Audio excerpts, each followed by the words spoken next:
Yo, this is Chingo Bling, and you checking out my episode on Rhythm and Flow. Por favor, believe it. Das. It's like this and like that. The hood got my back. Yeah, I'm making people stacks, slanging muscle like crack. Yeah, I'm making people stacks. Yeah, I'm making people stacks. Yeah, I'm making people stacks, slanging muscle like crack. Chingo, nice to meet you, bro. What's up, my Rod, boy? man. Good, hell yeah. How was the show, dog? Man, I had so much fun, bro. I had so much fun because it's been a lot of traveling, Yeah, a lot of performing, but I was looking forward to PDX. that's good. I mean, you were here like a while back. So how did it feel this time coming back again? Did it feel a little different, the vibe, the energy?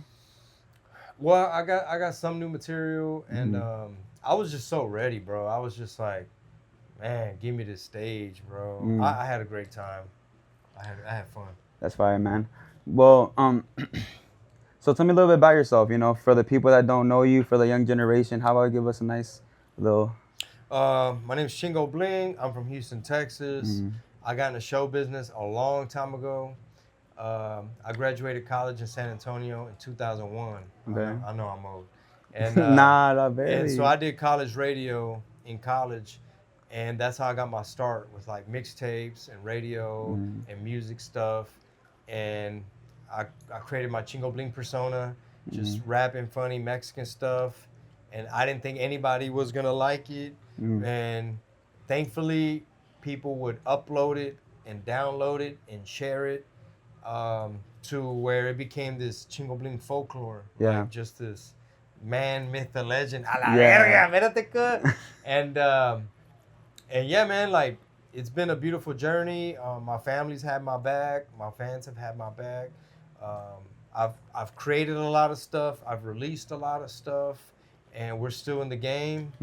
And here we are, man. I've been doing stand-up comedy 11 years now. We're here in the green room backstage at the Portland Helium Comedy Club, and every feedback was great. The laughs were great. The crowd, the energy. It's such a blessing to still be in the game, still be entertaining people, still reaching new people, you know, crossing over to more and more people that are like, bro, I ain't never heard of you. This is my first time. Yeah. So it's love, bro. I mean, when you started off with making your music and mixtape, how you said people just started downloading and uploading them everywhere. Like, it's crazy how, like, was it something that you knew you wanted to do? Or, like, was it something you were kind of just toying with and then it just happened? I knew I did not want a real job. I did not want a boss. And I didn't want the party to end. I didn't want spring break to be over. You know what I mean? Facts, it's kind of like, man, you're in college and it's like, yo. Yeah, you don't want to live young, you know? You like want to just enjoy the moment. The real world, it just sounded like torture. It sounded like, so basically, do stuff you don't want to do and have people telling you what to do. And I was like, okay, there's no freedom in that. So I just tried it, like you said. I was just putting stuff out there and didn't know what would happen. You know, I didn't really think I was funny at all. I didn't think I could rap at all. But I was like, it's either try or, I mean, I was like a music nerd, like and I was a comedy nerd, like I was a fan of all that, but I didn't see myself as someone who would actually be on a microphone. I really wanted to just be like the manager, the behind the scenes guy, but I just fell into it. Would you say it was because, like, were you nervous kind of being in front of the camera? Or what was it that, like, why you didn't want to really be the person in front of the camera? I just didn't really see myself as that. Yeah. I just felt like I just wanted to be in the business. And I didn't really have the confidence. I didn't see myself as the person that people were going to be like, yo, I like your shit. Let me get a picture. I like your shit. Sign my hat. I didn't really see that. I was just a kid.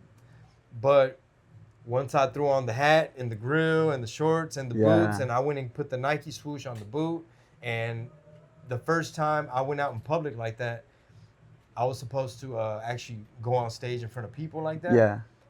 I was in the parking lot about to throw up. I was like gagging. I was just like, you know, like my friends were all like, yo, we're walking in the club, bro. Yeah. And I'm like, nah, man, I heard such and such was gonna be there. I heard such and such was gonna be there, and these people, the girls are gonna laugh at me, and no one's gonna get it, and just one of those, like, they're all gonna make fun of you. Yeah. So like, I mean, right now you literally say you're about to throw. So I mean, it's stage right now. Everyone has it. Like, whenever I get in front of the cameras with my team, I feel the same because you're like, I might laugh at me weird. Like, how do I sound like, dude? I hate freaking talking in the camera. I hate my voice. and here Sometimes we are. I overhear it, and I'm like, dude, do I sound like that to other people? So with you feeling those emotions, what was it that got you going? Like, what was it, that thing that got you motivated to get on stage still and not like back off? I mean, honestly, I just felt like I didn't have a choice. It was basically like, Contract signed. That's it. I no, gotta do it now. no, I didn't. There was nobody there to give me Oh, a contract. shit, okay. I was just a beginner. Okay. I was just a kid. So it was one of those where it's like, either you try to give it a shot, or you're gonna have to get a real job and do the real world, basically. You know what I mean? Where it's like you graduate college and now you have to start doing interviews and filling out applications and figuring out what you're gonna do for the rest of your life. But to me, it's like, well, I want to be an artist. Like, I want to be in show business. So no había de otra. No había de otra. A huevo. And how is it that you go about making your skits, your parodies, your stand-up comedy lines? Oh, well, I guess there's different for all of those things. What do you say is different on like where you're at? Like the different, obviously, like the No, I scenery mean, state? like, say if I'm gonna do a Canelo voiceover for social media, it'll be like, hey, Canelo has a fight coming up. You might want to make some content. So then, like the first time I did a Canelo skit, I didn't know who he was. Yeah. That's when he was gonna fight Mayweather. I didn't follow. He was like a rookie. Like, I didn't know who he was. Like, Yeah. Literally, you had to have been following boxing very closely to even know there's a ginger in Mexico that can fight. my friend Frank Lopez, Compound Films, he's the one that told me, like, all right, look, because at the time I wasn't even making a lot of skits when I first did that, but it blew up my Facebook page. Like, my numbers shot up at that time when he's like, we got to go get a ginger wig. Here's the guy, here's the guy, study him, figure out what you're going to do, and he's going to fight Mayweather. And I was like, well, I know who Mayweather is. But I don't know. So then, like, we went to, I was living in LA at the time, so we went to Hollywood, got a wig, the chinitas cut it. I showed them the picture, and then they cut the wig as best as they could to look like his hair at the time. And then we shot it there in my apartment in East LA, and you could hear the fridge running in the background. Because I told my boy, I was like, should we shut that off? He's like, you're good. The background so noise the first, so annoying, the first two Canelo skits that went super viral, you could hear the brrr, and I was like, bro, I told you. So, to answer your question, how do I approach to make stuff? When it comes to, like, let's say a Canelo voiceover, it's just got to be like one take, maybe two at the most, if I'm just rusty. But sometimes, like this morning, hey, Canelo just lost, bro. You gotta make something. So I'm just there, like, tired in Pasco, Washington. I think that's where I was. I was in Sunnyside in Pasco, Washington. In my hotel, like, can this wait, bro? Like, man, I'm tired, bro. Like, it's like, no, everybody's talking about how he just lost. Go. So I'm just there in bed, literally like, pues what are we gonna do? It is what it is. And then, so I just gotta find an angle, like, pues it is what it is, and he's good. He's a good fighter, pero pues we saw him drinking a lot. He was on the juice, if you know what I mean. Bro, so, I just got you mimicking his voice, bro. And it's not even that good. It's not even that accurate. It's not. I think you need the red hair, and that's it. But it's not the point. Like, it don't gotta sound exactly like him. It sounds like me doing him, which almost kind of makes it funnier in a way. Where it's like, that ain't even him. But you see his face, his mouth moving, and then it's saying outlandish shit. Bro, I mean, when doing things like that, like, do you ever worry about, like, backlash? Because, I mean, I'm pretty sure, have you ever gotten backlash like that off skits? Like, crazy? Is my middle name. That's the cherry on top. That's what you need, huh? Backlash is my middle name. You can't worry about backlash when you're creating, or else you'll never do anything. You'll never upload nothing. You think you're gonna upset people. But basically, bro, imagination and creativity is everything. That will unlock doors. So sometimes it all goes back to jiu-jitsu. Sometimes you just got to have an angle. You know what I'm saying? Yeah. Like there just has to be an angle, and that's in everything, especially martial arts. Like boxers, they're always trying to find an angle to fucking be able to pop you, and you can't hit them. You know, they're fucking a la verga. How's he over here? You know. Same thing with comedy and creativity and imagination. So I just try to tap into that and unlock that. That's really, I don't consciously always think about that, but at the end of the day, that's what it is. When you go on that stage, you got to figure out what you can say that's going to make people involuntarily. Freaking go crazy and Because laugh. like when you sneeze, it's involuntary. It's like, I mean, you kind of feel it coming. Yeah. But like you can't help it. So same thing with like laughter. Like you got to be able to. You're just standing up there. There's no beat. There's no DJ. There's no backup dancers. And you got. It's just a dude talking. It's just you and a fucking microphone. Make us laugh. Go. A la verga. And do it for an hour. And how many times can you make me laugh? Because I'm stressed. Dude, have you ever had a time when you got stuck like on stage while making people laugh? As a rookie. As a rookie, As yeah. a rookie, I mean, shit. Earlier today, I performed on a tractor trailer bed in an intersection in a small town in front of a gazebo. And I had to fucking do my best and figure it out. It's like, okay, well, I'm just going to roast the guy across the intersection and like, ¿todo bien? El de las muletas? You know, okay, you know, DJ, keep it going. And I'm fucking performing a song and I'm already thinking the man in the red hat leaning on the stop sign, este güey controla todo, es la plaza de este güey. You know what I mean? It's like, I could just tell by how you leaning on that stop sign, sir. You know, all right, DJ, next song. Little kid zips by in a scooter. I think it's funny to kind of roast like, his ass. like not, I want to say bully, but like roast. I know. I think that's like the best way to get people to, you know, to mess with you, you know, to laugh at you, because especially in that business, you know, like you said, whenever you get stuck, you just roast people, and then like, especially where you're at, like they know to not take offense of it. They're gonna just laugh with you, and then everyone laughs. Like who doesn't like a funny joke? Yeah. Who doesn't like a funny roast? Yeah. So, I mean, for rookies, everyone gets stuck.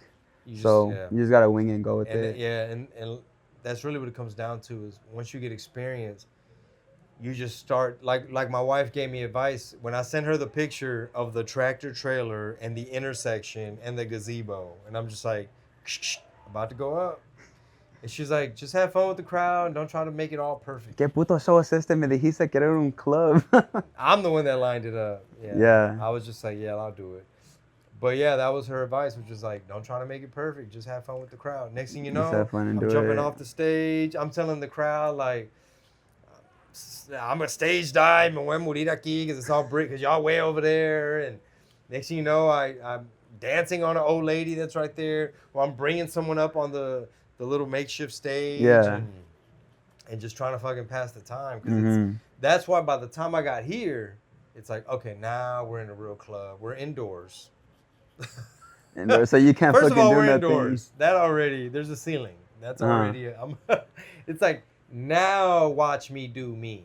Earlier, I was having to improvise everything. It's like a soccer player that's having to play in the rain in a small area and the ball ain't even shaped the way it's supposed to be shaped. But you're like practicing with this flat ball in a little area in the rain and it just made you better. So it's like, oh, ahora sí estás en la cancha. Yeah.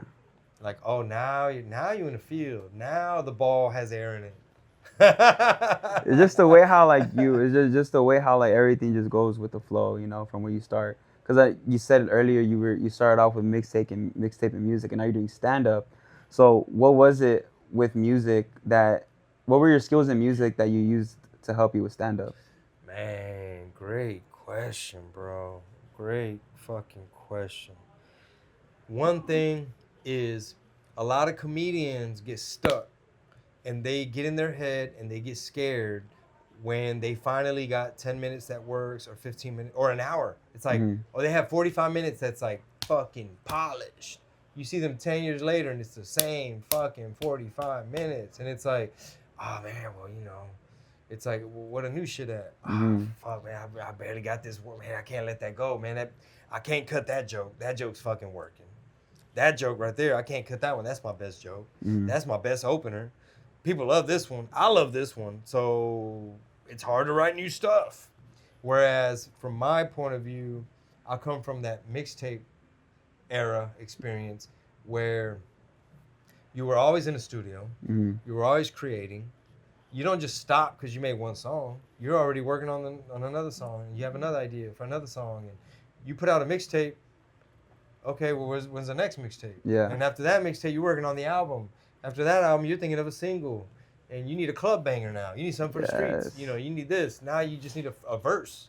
Now you did a feature. You're on somebody else's song. So a poco, you're just gonna fucking stop creating shit. Same thing with jokes. It's like, well, something happened on the way up here. Like, oh, my boy Caesar's right here. Roast him. He's in the front row. You know what I mean? I didn't know you were gonna be sitting in the front row. Okay. Si se te ocurre algo, like, okay, say something. Yo, my boy Ponch, he's backstage. Think of something. You know, just kind of to not be so scripted, because then you turn robotic. And then once you become afraid and you think there's nothing new, now you're stuck. Thankfully, I try not to, I mean, I had before, but I try not to fall into that trap of fear, and now you're in your head, and now you can't think of nothing, and now you're like, I can't try nothing, because the old shit's working, and it took me a long time to get the old shit. What do you think sometimes being scared is good in this industry? The only time is if they invite you to a Diddy party, then be scared. Bro. Would you have gone? Huh? Would you have gone? I went to Diddy events. Bro got Diddy. Nah, it's fine. No. Thank God.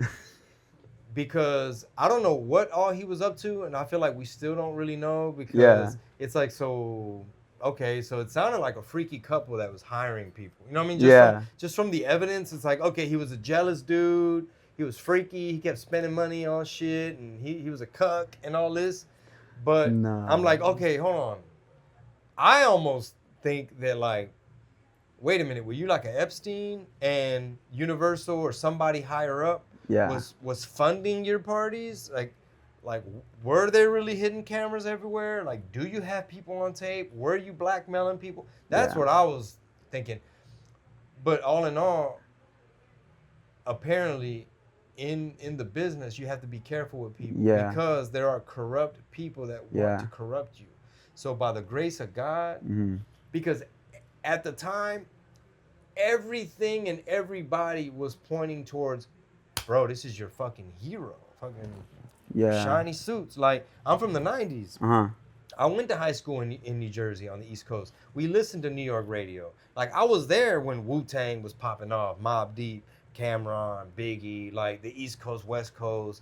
I was right there in school as a little kid, hearing about the legend of fucking Bad Boy Records. So I know y'all are real young, so to y'all, I try to, it's almost like if J.O.P. invites you to a party, you're not gonna go? So that was the J.O.P. That was the J.O.P. That was the fucking Jimmy Humilde. That was the Jimmy Humilde. So if you're into that type of music, it's like, yo, that's Jimmy Humilde, bro. Like, I see his house on social media. I see his cars. I saw him at a car show. He signed my favorite artists. All my favorite songs come from his label. And all of a sudden, he's interested in you. You're not going to be excited and want to go? Same shit.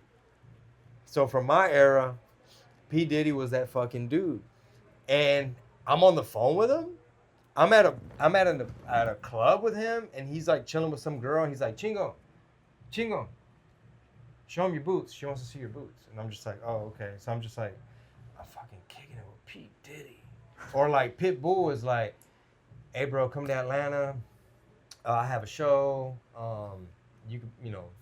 We're going to go meet him. This deal might go through. We're on his tour bus. Like, oh, shit, we're on fucking, be cool, bro. Act natural. Be cool. I have my little bobblehead. He's talking to Pitbull. He keeps looking at the bobblehead. He's listening to Pitbull. He's looking at me. He's looking at the Bible. He's back at me. Finally, he's like, that's you? I'm like, yeah. And he's like, let me see it. And he's got a little toothpick, and he's there sitting on the bed in the tour bus. He's just like, huh. It's almost like he saw dollar signs. He's just like, almost like, damn, you doing all this on your own, by yourself, like with your family, like just a fucking kid, nobody. You're already, and I gave it to him, and then his kids broke it. because his kids were real young. Damn. At the time. All that. Just But after the anyway, break. that was my fucking. Don't let nobody corrupt you. That's the whole. Yeah. Point. I mean, since you were already in that industry, and then when you found out when everything happened, like, did that make you kind of, did that change your view of the industry that you're in? When we started hearing about some of the rumors. Yeah. Yeah, you start looking at like there's demons. Yeah, because like, I mean, at the end of the day, like, you can't believe what everyone, like, the news, what they tell you. You know, you rather see it for yourself because, like you said, like, you've been there before, so like you could kind of like know what's not true or what is true compared to what they see on the news, right? Well, yeah, but you're not at every event. You're not like, you just went to fucking, you were on a tour bus. You're at Gloria Stefan's club where they threw a party. You were at the radio station with him. You talked to him on the phone. And then there was the white party where it was like, okay, he's got a big, they rented out the entire floor at the hotel, a nice hotel in Houston. He's got Houston Police Department in the hallway, like sitting in a chair, like HPD. And we're all in there. He's got assistants, different assistants. And I'm just like, yo, isn't it time to go to the event? Eventually the assistant has all his stuff ready. He goes and gets dressed. And then, hey, ride with us. Because I had all my crew too. My camera guy, my DJ, some of my rapper friends. And then we're going to the event with him. Roll with us, hop in with us. So I'm in there, HPD's driving, police motorcade. You have police, ¿cómo se llama? On the motorcycles. Chip. Yeah, kind of like that. Yeah. Basically blocking the lights to where we're running lights, bro. So I'm like, no wonder we were able to leave so late. So I'm in the Suburban with him. I'm hearing conversations that he's having. They want me to go on before Kanye. And I'm hearing like, Kanye. they got some event. Back then, Kanye wasn't as big, but it's kind of oh, they're talking business back here. We show up to the event. We walking through the back. You're with the star everyone's been waiting on. It's his party. Everybody in Houston is there. It was open to the public, All-Star Weekend. And all the radio station people that would not play your song, that think you're a fucking peon, sees you walking in with the main guy from the party. So they're just like, fucking Chingo Bling, this motherfucker walking in with P. Diddy himself. Now that's evidence you don't really want. That's shit that it's like, what party? What? When? I ain't never been there before. But there was a point to that fucking story, but I have no idea where I was going with that. We kind of just wandered off into our own conversation. Yeah, I don't know what your question was. Yeah. We're just mesmerized about, you know, it's cool, you know, like what you've done, what you've accomplished, and all because you just wanted to throw in some mixtapes, right? Like, it's crazy how, like, domino effect, you do one thing and then it just goes and goes and goes. Know. You never know how what doors might open. You were just like, it probably would be cool to put swooshes on a boot. And your friends are like, nah, you wouldn't do that shit. Bitch, shut the fuck up. Really? You're not going to, you know what I mean? Like, I'm just like, yeah, they might make fun of me. Fuck it. Or they might not. Yeah. But it's like 8th grade humor, bro. Yeah. I mean, it is 8th grade humor because, but at the end of the day, you're just being yourself. Honestly, you know, we don't grow up, we grow old, bro. Yeah. So at the end of the day, we're gonna just have that mentality where we do what we love and we just have fun with it. Yeah. So out of making the mixtapes, out of doing stand up, and then out of, do you do like jujitsu? Do you do anything of that? How's that going for you? It's so much fun, bro. I gave a little speech there in the middle of the show because I didn't know where to go with it. But I was basically saying, like, it's so cool, bro. Shout out to jiu-jitsu. Shout out to my wife for introducing me to it because she actually knew about it and she actually did it first. Yeah. And she kind of was, like, encouraging me to do it. But it's so cool, man, just, like, as an old man, to have, like, this new thing. And it makes you look at everything different. And it's just, it's hard to explain, bro. But I have so many more, like, friends that don't rap, don't tell jokes, just a whole other community. The events are fun, like doing it is fun. Like, one of the cool things about it is that when you're in show business for so long and you're just constantly just working at it, enforcing it, and you're just fucking the next gig and the next joke and the next song and it's just like work, show business.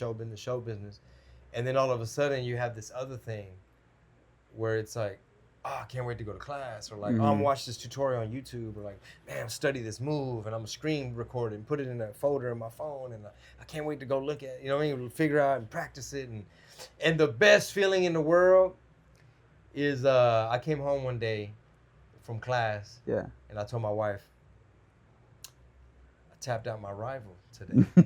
She's like, bro got his op. She's like, what? Rival? I was like, yeah. She's like, does he know he's your rival? I'm like, he fucking knows he's my rival because number one, he's tapped me 100 fucking times. And I could just tell when we're all there out there in the gym on the mats and I see him over there sitting there like, and he's just like, kind of like, okay, like you wanna go? You trying to go right now? He's just like, what's up, man? You wanna roll, Pete? And I'm just like, cause I want to get my payback. So you know, and even when he taps my, look, this is how you, okay, you ready? Going, we starting. Even when he does that, I could tell you my rival. And I got him one time. Bow, tap. I was like, it was like the best. It was like, bro, you don't understand. Like record 9901. That one though felt better than those 99. Yeah. Oh, I'm gonna get got, but I'm gonna get mine too. Do you know how good it feels to walk out there, to say something, and to have people like, ha ha ha ha ha ha. Bro, from the time we're little kids, we love attention. And to fucking have however many people just laughing at your jokes. It worked. You thought of something, you said it, and it fucking worked. Not only do they get something out of it, but I get something out of it.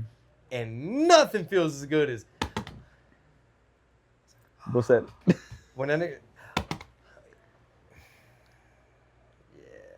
I was like, it's a weird feeling though. You can't explain it, but it feels so good. Like you know how that was like easily 3.5 weeks ago. I'm still riding off that high. Where it's just like, oh fuck, this shit works, bro. I'm a fucking runt. All my life it's been fucking like I tell my 4-year-old when she comes crying that her big sister, the 7-year-old, like. She hit me, or she did this, or she did that, or she said something, she pushed me. And I was like, well, she's there crying and shit, tattletelling. I said, hey, Sonny,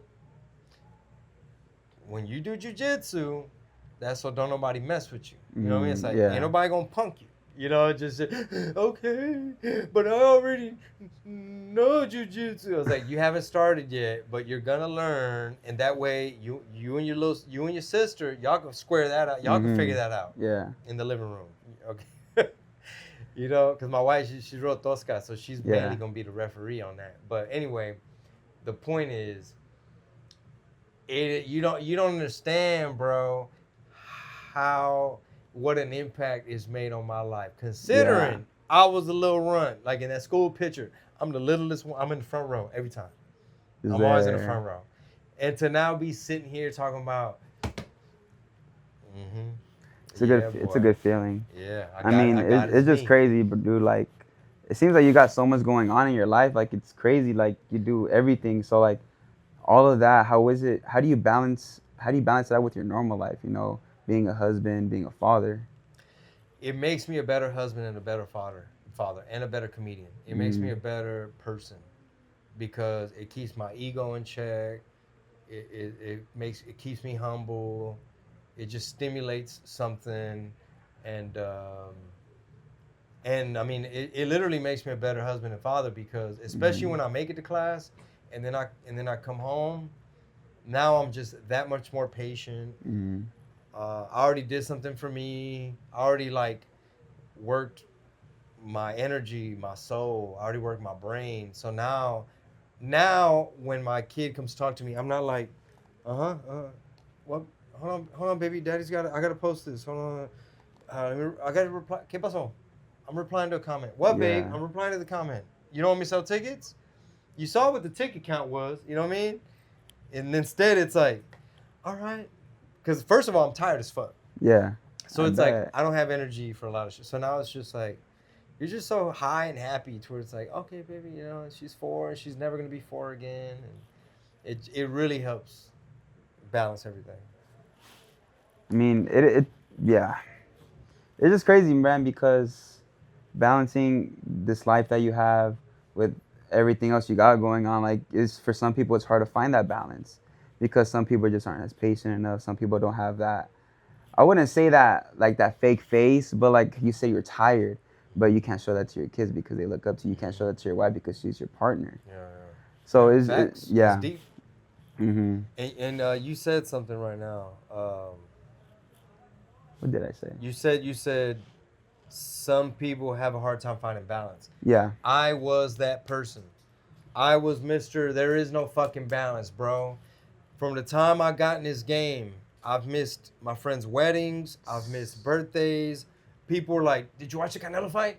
I was working, dog.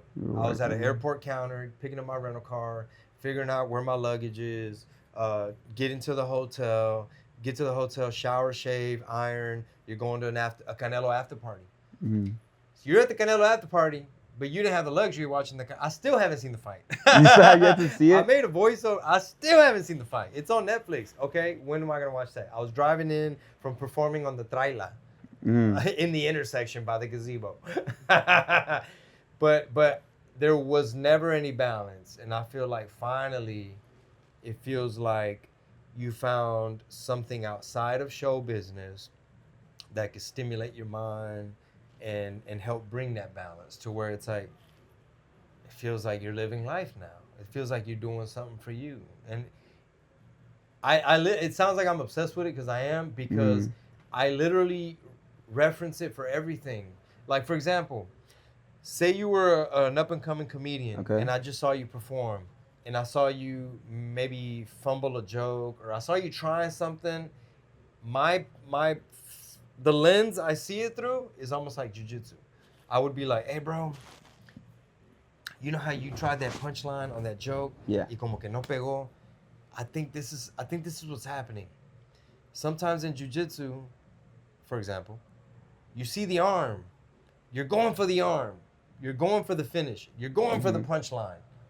But you didn't get past the guard. Like, he wasn't going to just give you his arm. Like, in other words, there's a setup before the punchline. First, you have to stabilize your opponent, control them, isolate the limb. Now maybe you have the arm. Now, tap. In other words, you can't skip shit. You can't skip steps. So to relate it to jokes, it's like you're trying to hurry up and get to the punchline. You have to disarm the crowd sometimes. First, you have to like disimular. Like you have to set up the trap, set up the bait, misdirection. They think you're going for the leg, and you got the arm. Take his ass down. Smoking on the op pack. Bro said 3 weeks ago. 3.5 weeks ago, rival pack. Smoking on a rival pack. It's my boy. You gotta run it back though, right? Yeah. No, like everybody in that gym, bro. I rode with a heavyweight ex-cage fighter, 12 years younger than me, and I held my own for as long as I could until eventually, my weakness. I slip up. I get exposed. I got tired. He ended up somehow past my defense. Now he's on top of me. Now I feel his weight. Now I'm cooked. Now I'm the prey in the snake's mouth where it's like, here's my arm because I'm fucking tired. Fucking tap. Bro accepted his fate and just let it happen. When you're that exhausted, you accept you're prey. You just accept it. And that's what you got to do sometimes. When you're that predator, you know what I mean? You got to wear their ass out for a little while. I think you love jiu-jitsu. I know. I'm pretty concerned you love it. I know. I drank the Kool-Aid. It's a cult, and I'm always fucking promoting it. Would you say you like it better than everything else you do? Honestly, bro. Or what would you say is your top favorite thing? I love stand-up. That you do. Stand-up's awesome. Music's awesome. Jiu-jitsu's awesome. And I can't say like I love it more, but like I sometimes wish I had more time for it. I wish I could go to every event. Like, for example, I was just in San Antonio at a jiu-jitsu event, Eddie Bravo Invitational, like a tournament. It was so much fun. You're there front row. It's super fucking cool. And the next day they were all gonna go to UFC. Okay. So they're like, "Hey, you going with us tomorrow?" And I'm like, "I gotta go perform on the trailita by the gazebo in the intersection." And that's why I couldn't go, because I'm like, I gotta get on I was on planes and airports all day because I missed my flight. So it turned into a Big thing. pinche desmadre, bro. To where you're rushing to the Canelo after party and you ain't even seen the Canelo fight. You have yet to see it too. Have yet to see it. Do you want to watch it? Yeah, I'm gonna. You sure you want to watch it? I mean, I don't know. I really do, because I mean. I don't know how I feel about it, honestly. You watched it? I watched it. Yeah, it was. I wouldn't say. I boring? feel like he was holding back his punches, in my opinion. Maybe he couldn't I felt like he get to did. him. I didn't really see, but maybe he couldn't get to him. Like.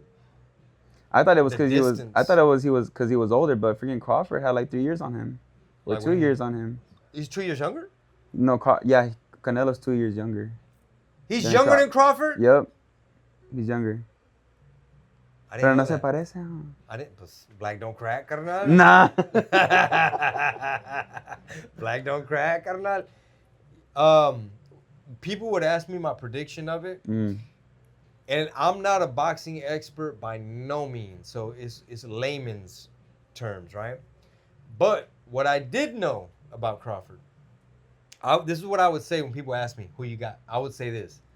I would say Canelo's got it still because he's still not all the way washed up. And he has a very strong chin.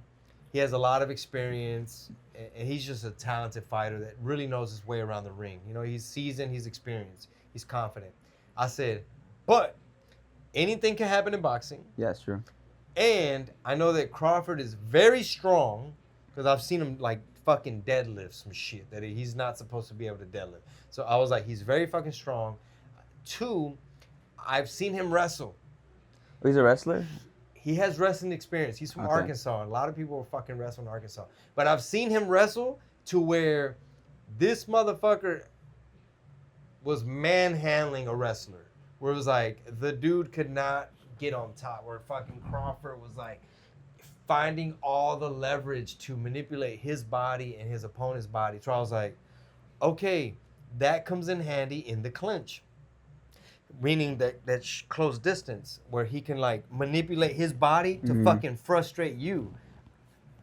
Hit me. You know what I mean? Like after, yeah. No way. No, I'm not gonna do it right now. But my prediction was, I mean, what I was thinking, how that wrestling and that strength would come in handy.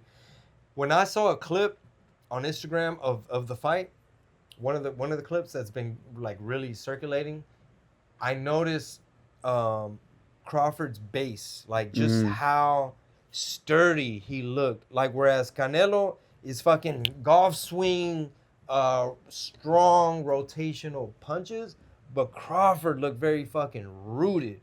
And the way he was managing the distance to where it's like, yeah, you're fucking swinging with all your might. He's finding his openings. He got a lot of headshots on him. I've got such a good angle. Not only is he defending and counter punching, but it's kind of like he's in that little distance to where he's, not that he's like wrestling him, but I was like, he's in that little distance to where like you can't even tee off on him, bro. He's at an angle, he's base, he's at a distance, he's countering, he's frustrating you.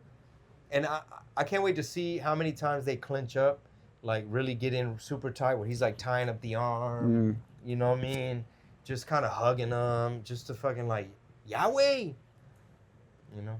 And I feel like I got some PTSD off that because I used to do wrestling and I see you here. dude, yeah, that year. Yeah, I used to do. This man's gonna. This motherfucker asked me about some shit like he don't know some shit. I'm kind of plotting around to see like if I could beat you or not after this. Could. That's why. Oh, if you used to wrestle, you go with my ass. I'm 46. Nah, bro, I'm fat and I run out of breath so fast. But how long did you wrestle? For my 3 years of high school. Yeah, you could fuck people up. You could fuck. I hope so. How long ago was that? High school? I graduated 2018. Yeah, bro, I'm a was that youngin' still. 5, 6, 7 years ago. Yeah, I'm washed up. But you wrestled 3 years. Yeah, my freshman year I did water polo, and So you got athlete over here. yeah, nah, bro. And then sophomore year I tried for football. Nah, I can't do that, bro.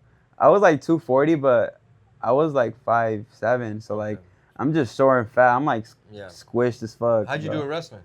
I did pretty good. Junior year was JV, and sophomore was varsity, and damn, what's it called again? The senior was varsity also. Yeah, I had a moment right there. If you ever try jujitsu, you'll be surprised. You'll probably do really well because anytime ex-wrestlers come in, they just start fucking people up. You know what I mean? Like if somebody who's never done nothing, it's like, I've been doing jujitsu for 3 years and this fucking kid, you know, it's like they used to that shit. They know how to fucking. Yeah.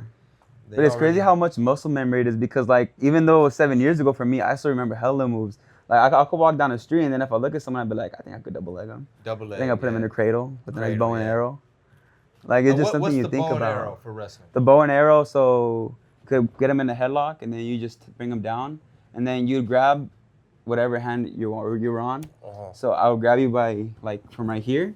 Yeah, back here. And then you're going to just bring him in, and then grab the closest leg because he's on his fours, and then you use your head to push him between the ribs, and then you squish him down, and then you turn. So it's kind of like a cradle. Kind of like a cradle, but kind of like an outside. Because cradle is like... I love cradles. I be cradling motherfuckers, bro. I be cradling motherfuckers. I got cradle one time. This shit fucking hurts. It feels like your neck is about to squish like you that. You can tap people out. Have you heard of catch wrestling? No, I haven't heard of that one, no. Catch wrestling is an old school type of wrestling with a lot of submissions, though. Like get on YouTube one day and just look up like history of catch wrestling or something. It's fascinating. But I be cradling. Cradles are fun. Yeah, I think. I mean, for me though, I thought it was hell, dude, because I was heavyweight, but I was short and fat, and then there's not many heavyweights. But when I did have my matches, they were like tall, like 6 foot, like lanky, 280. But they're building. I'm like, how the fuck am I supposed to fucking beat this guy? But you did all right. I did all right, yeah. For my senior year, I got first at one of the nice tournaments, and yeah, bro. And I still have my 2 varsity jackets right there. So hell yeah. Bro. Yeah, and then I recommend jujitsu. Try it. You already got that. You already have that foundation. Yeah, I mean it's all muscle memory, like I said. So it's just something you're gonna remember all the time. Remember this one time I was wrestling freaking 210 pounds, big ass fool. I don't know how I did it, but it's just like with the emotion, I managed to flip him over and I pinned him. And dude, like you said, that was that feeling. Ain't nothing like it, bro. It's like. And that was my first ever win too. That's the feeling. Oh, I got. Wait, but. No. Like I was just using the reference. That was it. Yeah. Yeah, when you pulled off something, it's like yes. And I think all that could reflect back to what we're doing. You know, like for you, that tapping in this industry is when everyone's laughing. For me, success. For me, my tapping is, you know, when me and my team throw a good event, or when one of my videos pops off, one of my skits pop off. Because I'm trying to do that too, you know. I'm still trying to find out my skits.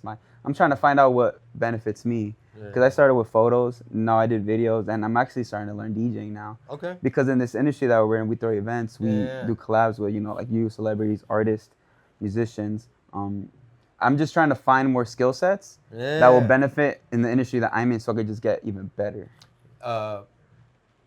There's a term called talent stack. And I always, I think it's very powerful, and I always tell like my 17-year-old daughter, that's the type of stuff I put in her head, which is, it's from a dude named Scott Adams. He coined the term. But basically, a talent stack is, I don't have to be the best comedian. I don't have to be the best rapper. I don't have to be the best at social media. I don't have to be the best at anything. I don't even have to be the best at jiu-jitsu. But guess what?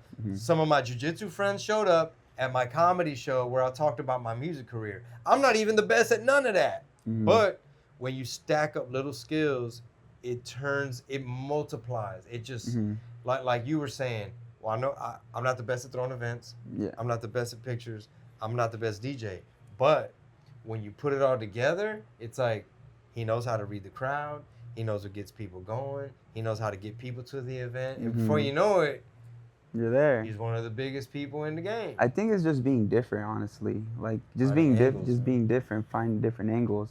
Because I mean, we've interviewed a lot of other comedians, and you guys are all like just different. Last comedian I interviewed was Eric Ochoa, Super Ego. And I mean, you guys are both in the Latino community, but you guys are so different. So I think it's just having differences, but also some kind of similarities to just get people going from what you guys be doing. Yeah. Yeah. I haven't seen him in years. I gotta hit him up. Yeah. That fool he's very chill. I met him because I was on TikTok live and I ran into his live. And I'm like, bro, please let me film you. And then he saw it luckily, and then boom, that's how it happened. They performed here? No, he was in Seattle. Oh, okay. Yeah, I drove all the way to Seattle. What venue was it? It was at a restaurant. I forgot the okay, restaurant's name, but it was like a restaurant turned club at the night. Nice. So yeah, I was nervous as fuck that day, man. Cause I grew up watching him. Mm-hmm. So on YouTube? Yeah, on YouTube, Cholo's Yeah, Adventures, yeah, Las Cumbias in the background. Yeah. So looking at other comedians, like, how do you try to make yourself? How do you try to make yourself different compared to the other comedians? I mean, I have my angle. I have my style. Especially a lot of Latino comedians, I feel like I'm super different. Mm-hmm. Only because I have my own swag, my own influence, my own delivery, my own background, right? So like, if I come from the music world, that's already gonna make me different. If I'm from Texas, that already makes me different. Because a lot of fools, like say, for example, it depends on who you compare me to. If it's a fool that's from like LA, okay, well, they might talk different. They might have different slang. They might have just a different way of carrying themselves. I might be from a different era. So they might be younger, they might be older, but I'm gonna be different. Yeah. You know, my parents are from a different part of Mexico. You know, we could be here all day, just like, you know, I might be married, they might not be. They might be talking about some other stuff. You know, so everybody has their lane. Mm-hmm. So I have a lot of material about my kids. I didn't get to do it. Yeah. I have a lot more material about my wife. I didn't get to do it all. But that's my reality. So at the end of the day, bro, everybody has to be themselves and be authentic.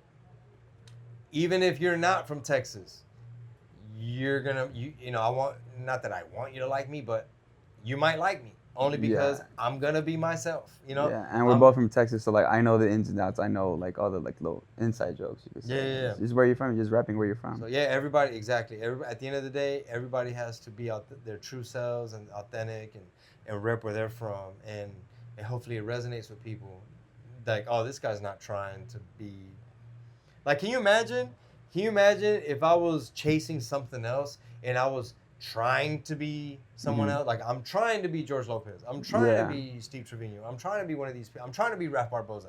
I'm trying to be one of the, you know, it's like, I'm trying to be like I'm from Cali. It'd be like, did you see Chingo? Yeah, it's cool. But, you know, it seemed like he was doing like jokes like he was single and he's not. He's trying to do jokes like he don't have kids. And it's like, motherfucker has kids. Or he's trying to, he didn't do none of his music stuff. Or he was trying to be all LA with it. Like, motherfucker, you ain't all Cali. What is all this fucking Cali shit you're doing? You know, it's like, nah, bro, I'm going to fucking do me, but I'm still going to perform in Portland. You know?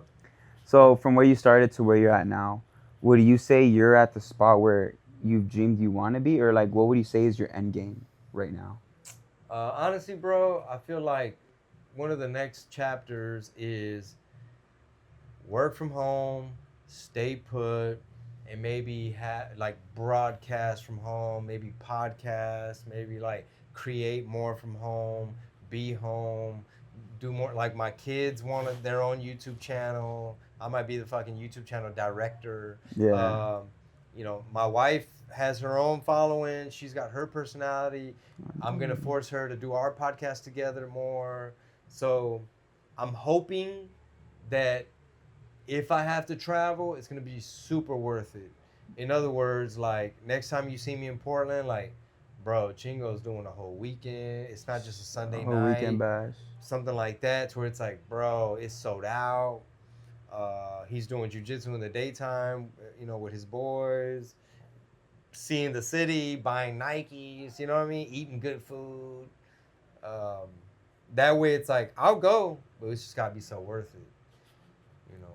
When you say good food, did you mean the birria tacos? Or? Birreria La Plaza. I honestly was so looking forward to it, bro. You didn't go yet? I couldn't because I drove in from performing today on the Trailita. I was about to say that. Stage, bro, that trailer show messed up so many things. What by the the heck? gazebo. Well, I messed up by missing my flight because okay. That gig was supposed to be yesterday. Oh, so okay. I was supposed to drive in early, get tacos and then hit the stage. Instead, you're making up the show you missed because you missed your fucking flight, and then you're driving in a la merita hora, like you're getting here just in time.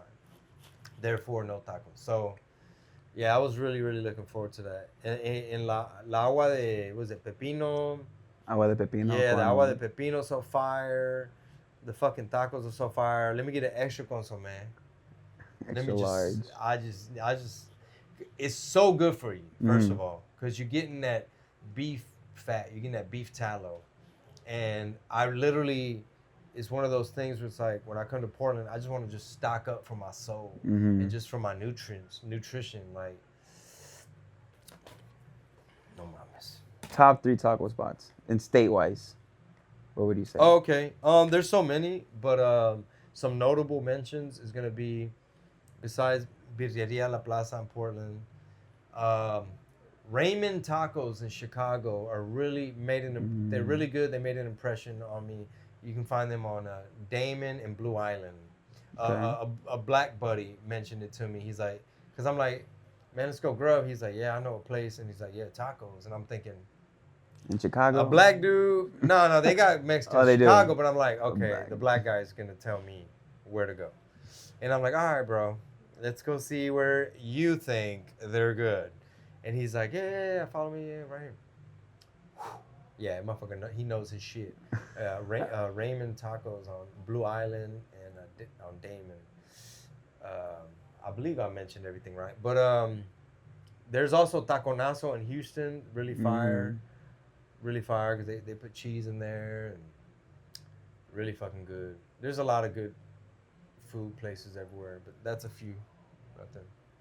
All right, man. And then out of everywhere you've gone and traveled, toured, where would you say is your favorite state or venue or city or anywhere? Where would be that top spot that you enjoy and love performing and being at? There's a lot. Obviously home is always great. Like, you know, Texas, like Dallas area always shows so much love. The shows are always sold out. San Antonio, the shows are always sold out. El Paso, the shows are always sold out. Like in El Paso, gets also good food. It's right there on the border. Get a fucking badass tattoo. Shout out my boy Dope. You know, where else? San Diego's awesome. You get some jiu-jitsu lessons, some fire food, cool people, you know, sold out weekend, stuff like that. If I'm able to, like, especially with like the whole, like the jiu-jitsu thing, like anytime you know somebody in that city and you're able to get some private lessons or attend a class, like in El Paso, I'll attend a class and get a private lesson. Shout out my people out there, you know, Gracie Baja and stuff. So That's good. And finally, man, we're about to reach that mark. So to close it out, what's something you want to tell your fans, the younger generation, the kids that look up to you, that want to be what you want to do? And another question to stack on top of that is pretty much what's next for you? well, first, just, you know, advice to the fans. I appreciate y'all so much for just always showing love, always being down. And, you know, if you're trying to do something great, obviously keep God first. That's always going to be your foundation in life, period.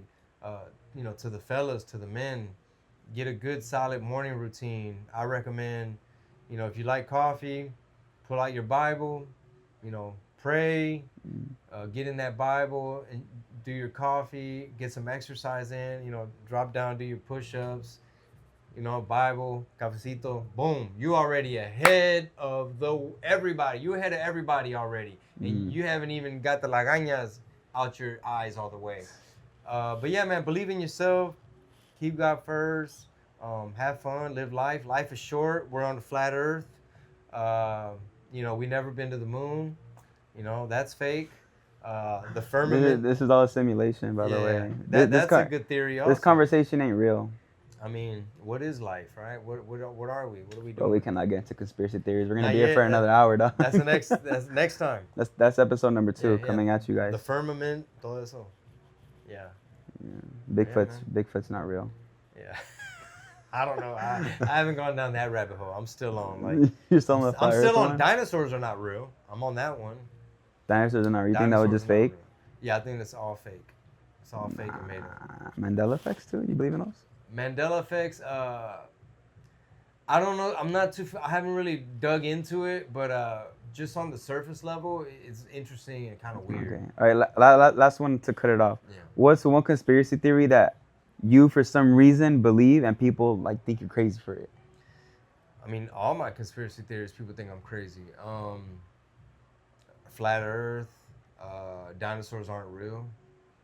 So That's the first one I found out. The conspiracy theory was a flat Earth one. That's the first one where like I saw someone break it down and I'm like, damn. you started on Flat Earth? Holy Yeah, shit. that's how I started.